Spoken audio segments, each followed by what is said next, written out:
So, you want to own Los Pollos Hermanos, 14 fried chicken restaurants across the Southwest, clean floors, a loyal lunch crowd, a founder who sponsors the local police fun run. Most people think that chicken is a disguise, a fake business painted over a drug empire. They have it exactly backwards. The chicken is real. The chicken is excellent. The chicken turns an honest, audited, unremarkable profit 365 days a year. And that is precisely why it is the most dangerous fast food chain in America. Because the restaurant is not hiding the money. The restaurant is the machine that makes the money legal. And to do that job, it has to be a genuinely good restaurant. So let us price out what it actually takes to own one. First, correct your picture. This is not a shady taco stand. Los Pollos Hermanos is a mid-size regional quick-service chain.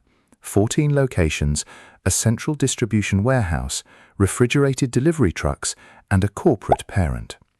On paper, it is a small division of Madrigal Electromotive, a German conglomerate with 14 billion in revenue and its fingers in fast food, chemicals, and heavy industry. That parent matters. It means Los Pollos has real books, real auditors, real suppliers, and a real supply chain moving chicken, oil, flour, and cardboard across 4 states. Everything a legitimate franchise has. So understand what you are buying. Not a front in the cheap sense. A fully functioning fast food company that happens to have a second business bolted underneath it, sharing the same trucks. Start with just the chicken, because the chicken has to stand on its own. A single quick-service restaurant in this class turns over somewhere between $1 and $2 million a year. Call it $1.5 million per location. 14 of them is $21 million in annual sales. That is real money moving across real counters. But fast food is a brutal business. Food costs eat 30 cents of every dollar. Labor eats another 30. Rent, power, packaging, and the fryer oil take most of what is left. When the dust settles, a well-run chain like this keeps 6 to 9 cents of profit on the dollar. On 21 million in sales, that is around $1.5 million in clean, legal, taxable profit. Sit with that number, because it is the whole game. $1.5 million a year for running 14 restaurants, managing 400 employees, and never making a mistake. It is a good business. It is not a spectacular one. A man who only wanted money would not bother with this much operational grief for a 6% margin. He could buy an apartment block and earn more asleep. So if the owner is meticulous, obsessive, personally inspecting the fryers, it tells you something. The chicken profit is not the point. But it must never, ever look like it is not the point. Every clean dollar this business earns is a dollar that makes the next question, where did the rest of it come from, that much harder to ask. Now, the second business. Beneath a laundry connected to this operation sits a production facility, and it does not make chicken. At full capacity, it produces up to 200 pounds of methamphetamine a week. We are not here to discuss the chemistry. We are here to discuss the accounting, and the accounting is staggering. 200 pounds a week is roughly 10,000 pounds a year. Wholesale, product of this purity, moves at a level the chicken cannot approach. Where a restaurant measures profit in cents on the dollar, this measures it in multiples of cost. The visible business earns $1.5 million a year. The invisible one generates that much in a good week. And that gap, that enormous gap, is the actual problem you are buying. Because money you cannot spend is not money. It is evidence. A weekly tide of cash, in tens and twenties, that cannot be banked, cannot be declared, cannot buy a house or a car or a share of stock, without a paper trail that ends in a prison cell. The drug does not make you rich. The drug makes you a warehouse full of paper that is worth nothing until it is clean. This is the thing amateurs never understand. Producing the money is the easy half. The hard half, the expensive half, the half that actually decides whether you win, is turning it into money you are legally allowed to hold. And that is a job, a specific, difficult, industrial scale job. It is the exact job a fast food chain is perfectly built to do. Here is why the chicken. A restaurant is a cash business. Thousands of small, anonymous transactions a day, most of them in physical currency, none of them individually verifiable. Nobody can prove how many people bought a combo meal on a given Tuesday. So if your 14 restaurants report that they served a few hundred more customers than they truly did, and you quietly feed your dirty cash into the tills to cover those imaginary meals, the money walks out the other side as restaurant revenue, taxed, banked, spotless. The technical term is commingling, and a cash-heavy food business is the single best commingling engine ever invented. You are not hiding the drug money. You are dressing it in an apron and teaching it to sell chicken. And this is where owning the chain pays for itself. A cartel with no legitimate business has to pay someone else to launder its cash, and that service is not cheap. The going rate to wash dirty money runs anywhere from 10 to as much as 30 cents on the dollar.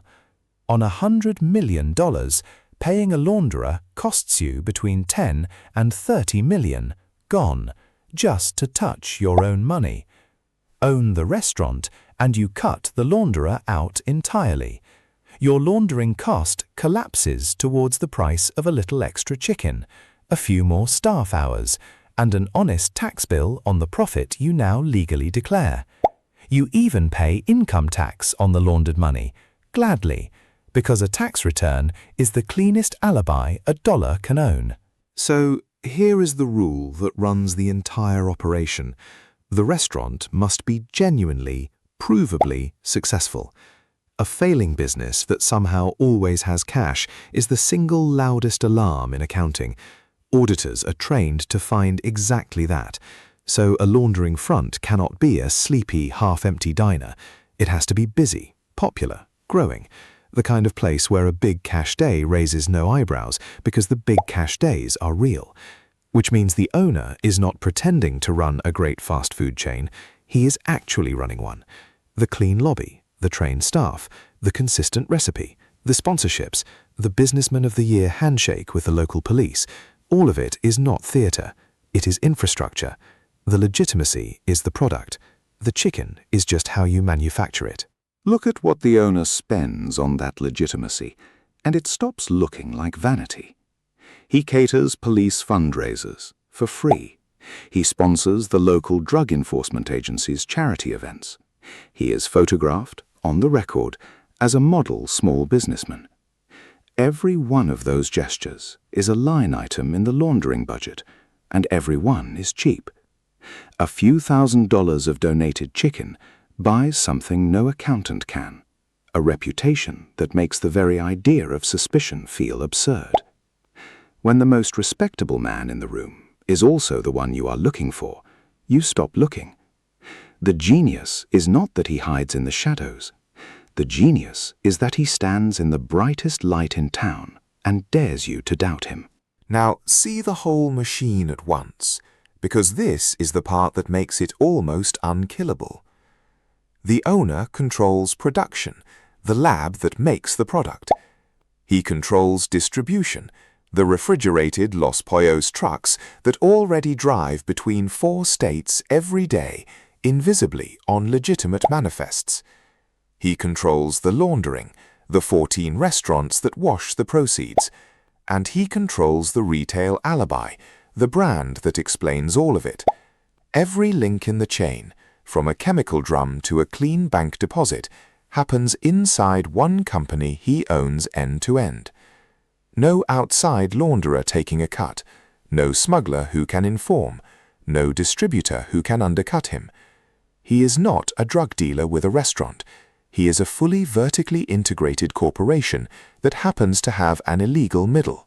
The trucks alone are worth pausing on. A fast food chain needs a fleet to move chicken, sauce, and frozen product from a central warehouse to 14 kitchens on a schedule across state lines every single day. That fleet is a gift. It has a legitimate reason to exist, legitimate routes, legitimate paperwork, and refrigerated compartments nobody questions. Moving product hidden inside a genuine supply chain costs you almost nothing because the supply chain is already running for the chicken. A standalone smuggler has to build and hide a distribution network at enormous cost and risk.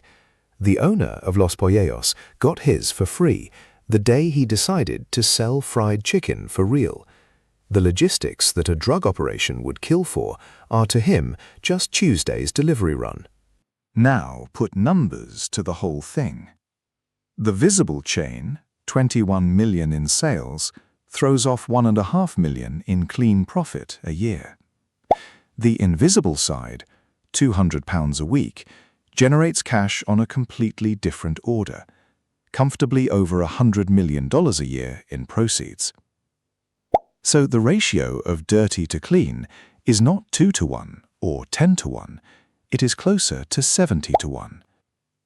For every honest dollar the restaurant earns, roughly $70 are waiting in a back room that the restaurant has to explain. And there is the trap hiding inside the triumph. A business that earns 21 million in sales cannot plausibly lawn 100 million in cash. The front is too small for the fortune behind it.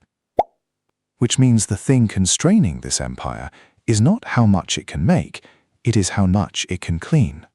Do the laundering capacity properly, and the ceiling appears. 14 restaurants can only pad their books so far before the numbers snap. Inflate reported sales by more than 10 or 15%, and the profit margin per store drifts away from what a fried chicken restaurant can physically earn, and that anomaly is exactly what forensic accountants hunt. 15% of 21 million is barely $3 million a year of laundering headroom. 3 million cleaned against 100 million generated. The restaurants, running flat out, can wash perhaps 3 cents of every dirty dollar the lab produces. The rest piles up in barrels, in storage units, in vacuum-sealed bricks, earning nothing, aging, radioactive. The empire does not die because it cannot make money. It drowns because it made too much to ever explain. Picture the 97 cents that never get clean. $100 million a year, minus the $3 million the restaurants can wash, leaves $97 million of physical currency with nowhere to go. In 20s, that is over 4,000 pounds of paper. It cannot sit in a bank, so it sits in the ground, in storage units, in the walls of houses, guarded, counted, and utterly idle. Every year, inflation quietly eats 2 or 3% of it, so the pile shrinks just by existing. You have become the richest man in the state, and you still fly coach, because a plane ticket paid in cash from an unexplained source is a confession. This is the private joke of the whole enterprise. The money is real, it is enormous, and it is almost entirely useless, and you cannot tell a soul. Every business is a payroll, and this one runs too. The visible payroll is 400 honest people frying chicken for a wage, and not one of them knows. That ignorance is an asset. A cashier who genuinely believes she works at a chicken restaurant behaves exactly like someone who works at a chicken restaurant, because she does. The hidden payroll is tiny by comparison, a handful of chemists, drivers, and enforcers, and it is astronomically expensive. Each of them is paid not for labor, but for silence. And silence has no fixed price. It has a rising one. The more they know, the more they cost, and the more dangerous their leaving becomes. Your cheapest workers are the ones kept in the dark. Your most expensive are the ones holding the light.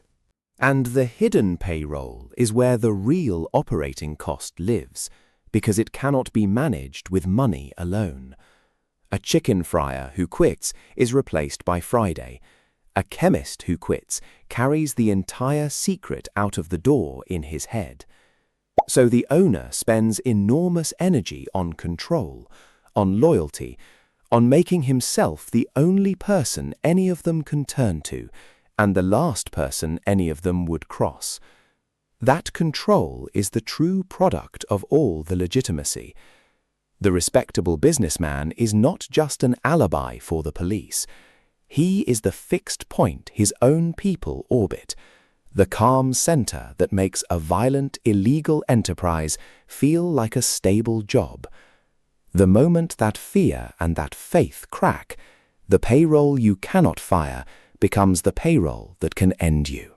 Which brings us to the flaw sewn into the design. Vertical integration is a fortress with one gate. Because the owner controls every link himself, every link points back to one man. The lab, the trucks, the restaurants, the laundering, the bank accounts, all of it converges on a single person who cannot be replaced, because replacing him was never the plan. Diversify, and you create partners who can betray you. Centralize, and you create a business that dies with you. He chose centralize. So the empire that no rival can outcompete, no launderer can rob, and no smuggler can inform on, has exactly one vulnerability, and it is the founder himself. Remove that one man, and there is no second in command who understands the whole machine, because he built it deliberately so that no one ever would. Price that risk, and it is enormous, even if it never appears on a page. Everything of value in this company, the recipe, the routes, the accounts, the relationships, lives in one head with no backup and no succession. A normal $14 million business survives the loss of its founder. This one is worth a fortune while he stands and effectively zero the instant he falls. There is no insurance policy for it. There is no board to steady it. The entire enterprise is a bet that one exceptionally careful man never has a single exceptionally bad day. And the history of these operations is unanimous on one point. The bad day always comes. Not because the accounting fails, but because the fortress was built with its one gate facing inward, and the man holding it could only ever watch one direction at a time. So, step back and compare the two businesses honestly. The chicken earns 6%, legally, forever, with no one to fear. The drug earns thousands of percent, illegally, briefly, with everyone to fear. And here is the part that ought to change how you see the whole thing. If the owner took every hour, every dollar, every ounce of that discipline and obsession and control and poured it into the chicken alone, he would be a wealthy, free, respected man. He is genuinely good enough at legitimate business to win at legitimate business. He chose the other margin anyway, and the other margin is the one that eventually collects. The tragedy of Los Pollos Hermanos is not that the front was a lie. It is that the front was the honest fortune he could have simply kept, sitting in plain sight the whole time. And the apparatus that hides the fortune is not free to run either. The free catering, the sponsorships, the immaculate stores, the overpaid silent staff, the redundant trucks, the tax deliberately paid on laundered income, all of it is overhead spent purely to keep the machine invisible. A rough tally runs into millions a year that a normal fast food owner would never spend, because a normal owner has nothing to hide. He is in effect paying a permanent premium for secrecy on top of running two businesses at once. The chicken subsidizes the concealment. The concealment enables the drug. The drug generates cash the chicken is too small to clean. Every part of the machine is paying to protect a weakness in another part, and the whole beautiful structure is quietly, expensively, eating itself from the moment it switches on. So, close the book. On the visible side, 14 restaurants, 21 million in sales, 1.5 million in genuine annual profit, 400 jobs, a spotless brand, a legitimately good company. On the invisible side, $100 million a year in proceeds, of which perhaps 3 million can ever be safely cleaned. The rest, 97 cents of every hidden dollar, is trapped, a fortune that exists and cannot be touched. And underwriting all of it, one man, no successor, no insurance, no margin for a single mistake. That is the real balance sheet. A brilliant legal business chained to a brilliant illegal one that generates far more than it can ever use, protected by a structure whose only true weakness is the genius who built it. Put it in numbers you can feel. The clean business, 14 stores at $1.5 million in profit, is worth maybe $15 to $20 million if you sold it tomorrow as an ordinary chain. A nice fortune. The dirty business generates over $100 million a year, but has a real spendable value far lower because most of it can never be realized. Strip out the trapped cash, the risk, the absence of any succession, and the whole thing is worth, to an honest buyer, exactly nothing, because no honest buyer can own it. The most profitable part of Los Pollos Hermanos is the part with no resale value at all. The least profitable part, the chicken, is the only part you could ever actually sell. The empire's true worth is the humble half everyone assumed was fake. So should you buy Los Pollos Hermanos? If you mean the chicken, yes. It is a solid, honest, 6% business, and you can sleep at night owning it. If you mean the whole machine, understand what you are really buying. Not a disguise, but a confession, written in immaculate handwriting. The lesson of this place was never that criminals hide behind legitimate business. It is stranger and quieter than that. To launder money, you must first genuinely earn some. The front cannot be fake, or it fails, which means the most successful criminal enterprises are forced by their own logic to build something real, useful, and good, and then to spend everything protecting the crime that made the good thing necessary. The chicken was always the honest fortune. The rest was just an expensive way of refusing to keep it.